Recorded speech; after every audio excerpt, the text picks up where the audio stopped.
वाले बच्चों को आज बताया जाएगा बैंड सिद्धांत के आधार पर चालक, कुचालक तथा अर्धचालक की व्याख्या। बैंड सिद्धांत के आधार पर चालक, कुचालक तथा अर्धचालक की व्याख्या यानी band theory for conductor, insulator and semiconductor.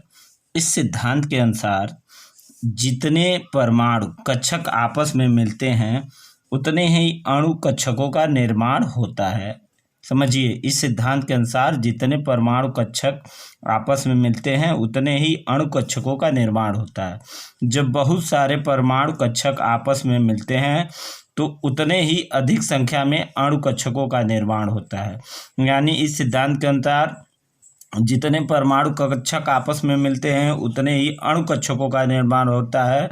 जब बहुत सारे परमाणु कक्षक आपस में मिलते हैं तो उतने ही अधिक संख्या में अणु कक्षकों का निर्माण होता है। इन कक्षकों की ऊर्जाओं में अंतर बहुत कम होता है। ये परस्पर मिलकर एक बैंड का निर्माण कर लेते हैं, अतः इसे बैंड सिद्धांत कहते हैं। यानी इस सिद्धांत के साथ जितने भी परमाणु कक्षक आपस में मिलते हैं उतने ही अणु कक्षकों का निर्माण होता है। और जब बहुत सारे परमाणु कक्षक आपस में मिलते हैं तो उतने ही अधिक संख्या में अणु कक्षकों का निर्माण होता है। इन कक्षकों की ऊर्जाओं में बहुत कम अंतर होता है। ये परस्पर मिलकर एक बैंड का निर्माण कर लेते हैं, अतः इसे बैंड सिद्धांत कहते हैं। इस सिद्धांत के द्वारा चालक, कुचालक व अर्धचालक की व्याख्या निम्न प्रकार से की जा सकती है। चालक क्या होता है? कंडक्टर। चालक में सहसंयोजक बंध, पूर्ण भरा बैंड व खाली बैंड परस्पर मिलकर आंशिक भरे बैंड का निर्माण कर लेते हैं, जिस बैंड में इलेक्ट्रॉन स्वतंत्रता पूर्वक गति करते हैं। यानी चालक में सहसंयोजक बंध, पूर्ण भरा बैंड व खाली बैंड परस्पर आंशिक भरे बैंड का निर्माण कर लेते हैं, जिस बैंड में इलेक्ट्रॉन स्वतंत्रता पूर्वक गति करते हैं। यानी चालक में सहसंयोजक बैंड, पूर्ण भरा बैंड व खाली बैंड परस्पर मिलकर आंशिक भरे बैंड का निर्माण कर लेते हैं, जिस बैंड में इलेक्ट्रॉन स्वतंत्रता पूर्वक गति करते हैं। अब देखिए कुचालक, इंसुलेटर।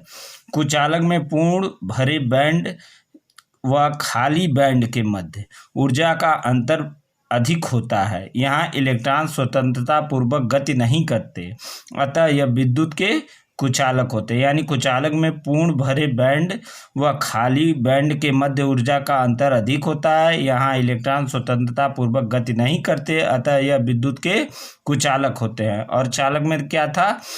इसमें इलेक्ट्रॉन स्वतंत्रता पूर्वक गति करते हैं।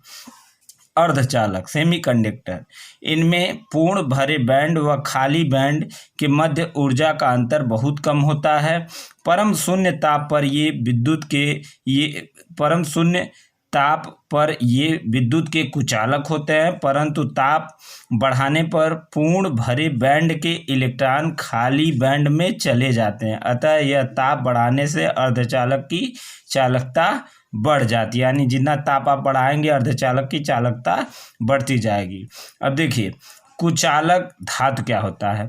कुचालक धातु देखिए जैसे सिलिकॉन तथा जर्मेनियम शुद्ध अर्धचालक हैं। इन्हें नैज अर्धचालक भी कहते हैं। यदि इनमें कुछ अशुद्धियां मिली होती हैं तो इनकी चालकता बढ़ जाती है। इस विधि को अपमिश्रण कहते हैं। यानी कुचालक धातु वो होता है जिसमें सिलिकॉन तथा जर्मेनियम शुद्ध अर्धचालक होते हैं। इन्हें नैज अर्धचालक भी कहते हैं। यदि इनमें कुछ अशुद्धियां मिली होती हैं तो इनकी चालकता बढ़ जाती। इस विधि को अपमिश्रण कहते हैं। मिलाई जाने वाली अशुद्धि 13वें या 15वें वर्ग की होती है। यानी पी ब्लॉक के 13वें या 15वें वर्ग की होती है, जिससे दो प्रकार के अर्धचालक बनाते हैं। अब देखिए पहला क्या है? देखिए इलेक्ट्रॉन धनी अशुद्ध मिलाकर n प्रकार के अर्धचालक। यानी इलेक्ट्रॉन धनी अशुद्ध मिलाकर n प्रकार के अर्धचालक। n प्रकार के अर्धचालक क्या होते हैं? जब सिलिकॉन में अल्प मात्रा में और फास्फोरस की अशुद्धि मिली होती है तो कुछ स्थान पर फास्फोरस के परमाणु आ जाते हैं। सिलिकॉन के बाह्य कोश में 4 इलेक्ट्रॉन होते हैं, जबकि फास्फोरस के बाह्य कोश में 5 इलेक्ट्रॉन होते हैं। 4 इलेक्ट्रॉन तो सहसंयोजक बंध बना लेते हैं, परंतु एक इलेक्ट्रॉन स्वतंत्र रहता है। यह इलेक्ट्रॉन विद्युत धारा के प्रभाव से सारे क्रिस्टल पर विस्थानीकृत रहता है, जिससे अर्धचालक की चालकता बढ़ जाती है। चूंकि इलेक्ट्रॉन ऋणात्मक कण है, इसलिए इसे n प्रकार का अर्धचालक कहते हैं। अब देखिए पी प्रकार के अर्धचालक। पिघले हुए सिलिकॉन में बोरान की अशुद्धि मिलाकर ठंडा कर लेते हैं, जिससे सिलिकॉन की संरचना में कुछ स्थानों पर बोरान के परमाणु आ जाते हैं। सिलिकॉन की आखिरी कक्षा में 4 इलेक्ट्रॉन होते हैं, जिससे प्रत्येक सिलिकॉन 4 बंध बनाता है, जबकि बोरान की बाह्य कोश में 3 इलेक्ट्रॉन होते हैं, जिससे बोरान 3 बंध बना लेता है। बोरान के पास 1 इलेक्ट्रॉन की कमी हो जाती है, जिससे धनात्मक छिद्र बन जाता है और यह विद्युत धारा के प्रभाव सारे क्रिस्टल पर विस्थानाकृत रहता है। इसे पी प्रकार का अर्धचालक कहते हैं। यानी ये ऋणात्मक कण बनाता है, इसलिए n प्रकार का अर्धचालक है, और ये धनात्मक कण बनाता है, इसलिए पी प्रकार का अर्धचालक है। अब इनके लक्षण देखिए, क्या लक्षण होते हैं, अर्धचालक का उपयोग कैसे करते हैं।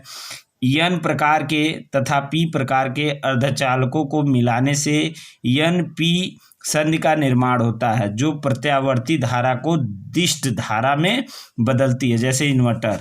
ठीक है।